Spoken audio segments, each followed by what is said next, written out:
안녕하십니까. 오늘은 땅 보는 8가지 노하우를 말씀드리겠습니다. 땅을 살 때는 8가지 노하우가 있는데요. 오늘은 4가지만 말씀드릴 거예요. 자, 첫 번째, 땅을 왜 사야 되는지 그 목적을 알아야 돼요.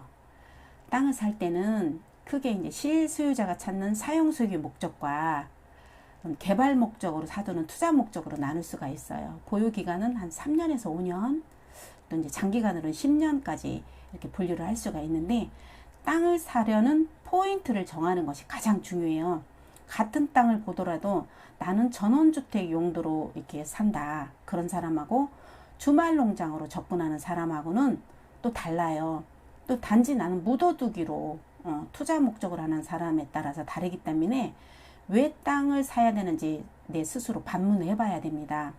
목적이 없다면 땅도 애정을 갖고 관리를 해야 되는데, 그러면 그렇지 않을 경우에는 자기 땅으로 만드는데 시간이 되게 오래 걸립니다. 두 번째, 땅 보는 8가지 중에 이것도 되게 중요한데, 어떤 땅을 사야 하는지 알아야 돼요. 토지 공법적, 물리적, 법률적 현황을 보고 판단을 해야 되는데, 공법적 제한하고 규제 내용을 파악하고 있어야 됩니다. 각종 규제를 묶어 있는 가장 큰 이유는 땅덩어리가 좁기 때문에요. 우리나라는 땅이 좁죠. 국토계약 및 이용에 관한 법률, 수도권 정비계획법, 개발제한구역 지정 및 관리에 관한 특별조치법, 농지법, 산지법, 초지법, 또한 건축법 등과 같은 법률 시행령, 시행규칙, 이런 규정 등 지침이 되게 많아요. 물리적으로 땅의 모양, 형태나 경사, 토질, 경계, 또 앉아있는 그런 방향, 그리고 사용 현황에 따라 관찰이 되게 많이 필요한데요. 특히 이래서 현장 답사의 중요성이 다시 한번 강조됩니다.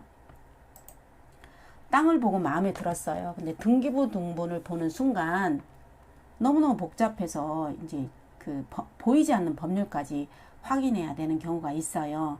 소유권자가 굉장히 여러 명으로 되어 있는 땅, 수목이나 묘지 같은데 지상권이 설정되어 있는 땅, 무연고 묘지, 그리고 묘지 소유자는 있는데 너무너무 완고해서 땅을 사용하는 데 애를 먹는 땅도 있고요. 종종 땅은 법적으로 되게 공방이 오래 걸려요. 그리고 경매가 걸려있는 땅도 다 풀어야 되겠죠. 인근에 문화재가 있어서 발굴이 되면 내 땅이 조금 거리가 있어도 재산권 항사하기가 조금 어려워요. 그리고 사망자 명의로 되어 있는데 상속 등기가 되어 있지 않아서 소유권 이전이 어려운 땅, 그리고 다른 사람 명의로 명의신탁이 되어 있어서 원 소유자를 찾기 어려운 땅, 저당권 또는 전세권 설정 등 담보가 여러 채권자에게 설정이 되어서 이거 이제 일반 투자자는 접근하기 좀 어려운 땅이에요. 어떤 땅을 매수하여야 하는지 정확히 자신만의 기준을 세워야 합니다. 그리고 세 번째, 환경 친화적 인지를 알아야 돼요. 땅 자체는 되게 마음에 들어요. 조건도 좋아요. 그런데 주위 환경이 좋지 않아서 제값을 받지 못하는 경우가 많아요.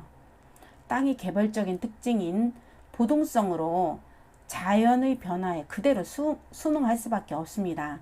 그래서 인근의 혐오시설이라든가 위험시설, 쓰레기 매립장, 하수종말 처리장, 화장장, 공동묘지, 또 예비군 훈련장, 대형 트럭 종점, 특히 주의할 거는 고압선이나 전주, 그리고 전선이 뻗어 있는 그 밑에 땅, 선화지라고 하죠. 이런 땅은 땅값이 오르지 않는 대표적인 요인이라고 볼 수 있습니다.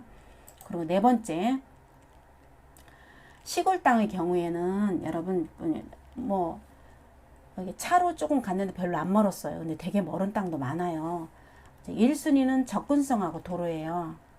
인터체인지라든가 마을에서 얼마나 이렇게 접근성이 좋은지, 그리고 도로는 어떤지, 그게 제일 중요하고요. 위치하고 교통편하고 그에 따른 접근성은 땅값의 기본이라고 할 수 있어요. 부동산의 격언 중에 제일 명심해야 될 게 길이 아니면 가지 말라 그랬습니다.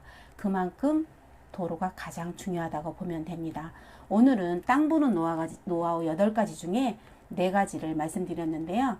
다음에는 5, 6, 7, 8가지 4가지 더 말씀드릴 거예요. 다음에 또 좋은 정보로 여러분 찾아뵙겠습니다. 감사합니다. 감사합니다. 좋아요, 구독 눌러주시면 더